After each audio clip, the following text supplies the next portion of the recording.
এ কি হলো? এ কোন অপরাধের শাস্তি দিচ্ছ আমাকে? এমন কোন অপরাধ তো আমি করিনি, তবে কেন আমাকে এত শাস্তি দিচ্ছ? খুশির খবর চৌধুরী সাহেব, খুশির খবর। She is carrying. হ্যাঁ, আমার বৌমা মা হতে চলেছে। চৌধুরী বংশের প্রদীপ আসছে। দেখলেন তো, আপনি শুধু শুধু উদ্বিগ্ন হয়েছিলেন। এবার শান্ত হয়ে রেস্ট নিন, আমি সন্ধ্যায় এসে আপনাকে দেখে যাব। ওকে? আর কোনো চিন্তা নেই, আমার বৌমা মা হবে। চৌধুরী বংশের নতুন প্রতীক চলবে। কিন্তু এখন আমি কি করব? ওরা যদি বৌমার এই সন্তানকে অপবিত্র মনে করে, আমি কি দিয়ে ওদের বিশ্বাস করাবো? আমাকে যখন অবিশ্বাস করছে, তখন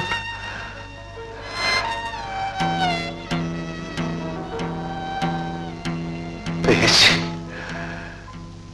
ডাক্তার শরীফ আমার বন্ধু। আমার বন্ধুই পারে এর সমাধান করতে। আমার বন্ধুই পারে এর সমাধান করতে।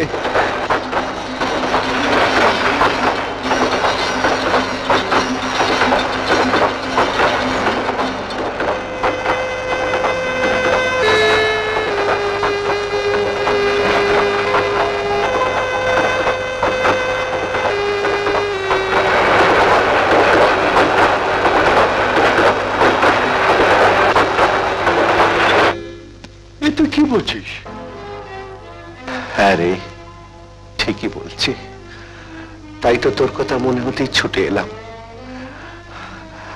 আমি এসেছি তোর কাছে একটা আমানত রেখে যাব বলে। আমানত? শরীফ, তুই আমার বন্ধু। তোর কাছে আমি চৌধুরী বংশের সম্ভ্রম, আমার বৌমাকে, চৌধুরী বংশের ভবিষ্যৎ সন্তানকে রেখে যাব। আফজাল? হ্যাঁ শরীফ, আমার বৌমা যেদিন মা হবে, সেদিন সেই সন্তানকে নিয়ে গিয়ে তোকে দাঁড়াতে হবে। তার অধিকার তাকে ফিরিয়ে দিতে হবে। আমি সেদিন কোথায় থাকবো, কেমন থাকবো জানি না,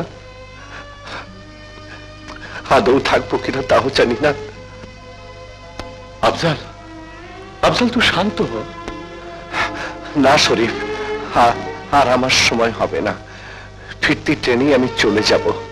কোথায় যাবেন আপনি? বৌমা, বৌমা, ওরা যে আমার রক্ত, আমার ভাই, আমার বোন, ওরা আমাকে ফেলতে পারবে না।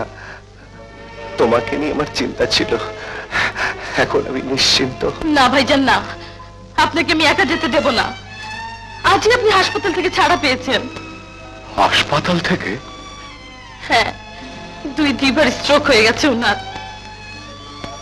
এই অবস্থায় আবার যদি কোনো আঘাত পান? আঘাত? আঘাত আর আমি পাবো না বৌমা। আমি শক্ত হয়ে গেছি। এই বুকে আর কোনো আঘাতই লাগবে না। ভাইজান। হ্যাঁ বৌমা, ওরা যে ভুল করেছে, সে ভুল তো আমাকেই ভাঙাতে হবে।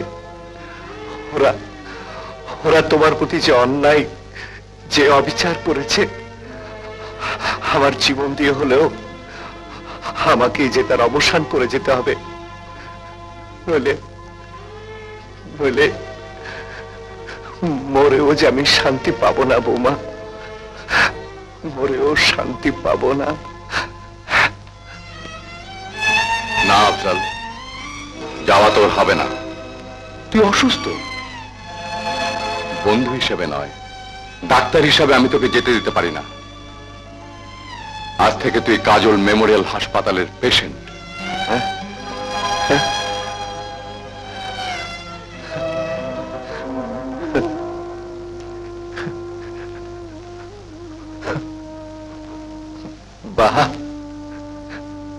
বাহ রেডিওতে কি সুন্দর তোমার খেলা। আমার কাজল, আমার কাজলের হাসপাতালে আজ আজ আমি পেশেন্ট, আজ আমি